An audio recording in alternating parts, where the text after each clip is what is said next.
First at 4, a local lawmaker on the wrong side of the law. What this Ann Arbor rep is accused of doing behind the wheel. Plus, Ring and Amazon sued. Why a string of hacks into those doorbell and security cameras has put the tech giants on defense. Hi, Paul. Well, hey, Kim, it is a dry day in progress, but that's going to change big time by Sunday. In fact, you ready for the possibility of some December thunder? It's possible. Stay tuned. All right, Paul. Plus, a life-saving Christmas gift. A Michigan couple spends their holiday in surgery as the wife gets a kidney from her husband. Live from downtown Detroit, home of WDIV and Click on Detroit, Local 4 News First at 4 starts now. Afternoon, everybody. I'm Kimberly Gill. First at 4, state lawmaker Rebecca Warren arrested on suspicion of drunk driving. The Ann Arbor Democrat was pulled over late last night on I-75 in Auburn Hills for driving erratically. We're told she failed a field sobriety test but refused a breathalyzer.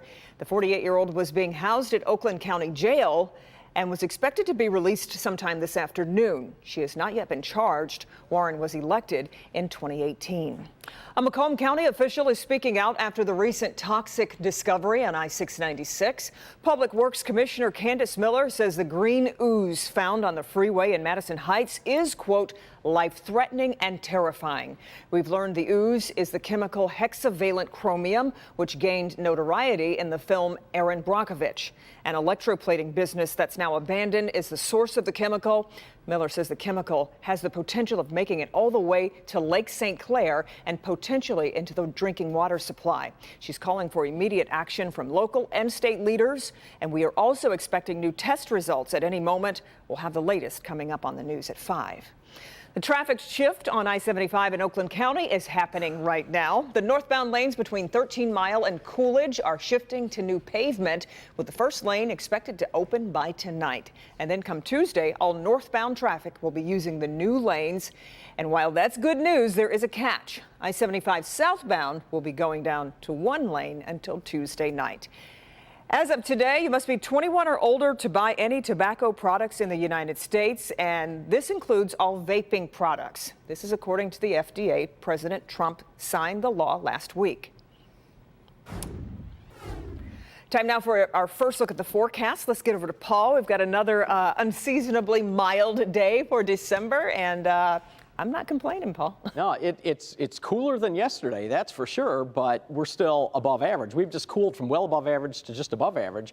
Now, the warm air from yesterday, you can see that's well off to the east. Pittsburgh at 58, Columbus at 57. But as we close in, you can see the cooler air has made inroads into the area. Not only are some of us in the low 40s, but some of us are only in the upper 30s right now. 38 in Lapeer, Pontiac, Sandusky, 39 at Flint, 37 over at Howell. So the wind is also adding to this, generally around 10 miles an hour, a few spots a little higher. But so, you know, those 30s that you saw, those low 40s, well, it feels cooler than that. But this is not by any stretch of the imagination a severe or a challenging wind chill. It just feels a little cooler than what we've experienced in recent days.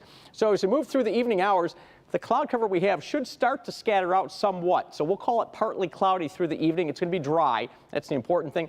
Temps falling through the 30s. Now, we have a pretty quiet night ahead, pretty quiet day ahead, and then we need to talk about the chance for some Sunday thunder. We'll do that in just a bit, but don't forget, you can track that Sunday weather on the local forecasters app. You can track temperatures, you can track wind, you can track the rain, lightning, everything. It's all in the palm of your hand. Just go to the App Store, search under WDIV, and the best part of it, Kim, it's F-R-E-E, free. Okay, thank you, Paul. A newly married couple from Western Michigan are a perfect match in more ways than one. He saved her life by donating his kidney, and doctors say it's rare a husband and wife will match and become organ donors. Priya Mann is at Henry Ford Hospital with this remarkable love story. Most of us hope to marry our soulmate, but what if your spouse could literally give you the gift of life? Yeah, I was happy to be this, do this, be here for her. 4 years ago, Logan met the love of his life. She would capture his heart, and this Christmas, he gave her a kidney. I'm just really thankful to have him in my life and to have met him and to have someone here for me always for the rest of my life. Shortly after they met, Vanessa was diagnosed with stage 4 chronic kidney disease and was placed on a transplant waiting list. It's kind of hard to handle being an adventurous person and then being told that, and then, you know, over the past 3 years just getting worse and worse and worse and being able to do less and less of things that I like to do. Logan never left her side. In fact, the couple got married a few months ago, and this newlywed prayed he might be Vanessa's knight in shining armor. Turns out Logan was a perfect blood type and tissue match. Happy that she has a second chance at life. And Sergio's a success.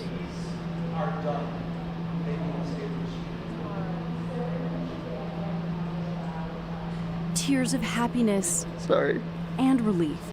Of the 60 robotic kidney transplants performed at Henry Ford Hospital every year, doctors say only a handful are between husband and wife. A lot of times women form antibodies to their husbands after they have a child.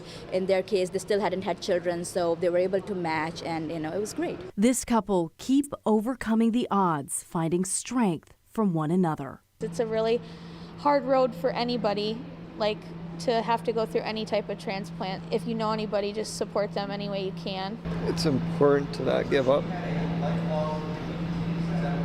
and take the time to learn about your spouse, your loved one. And yourself too. And yourself. You gotta love yourself before you love anybody else.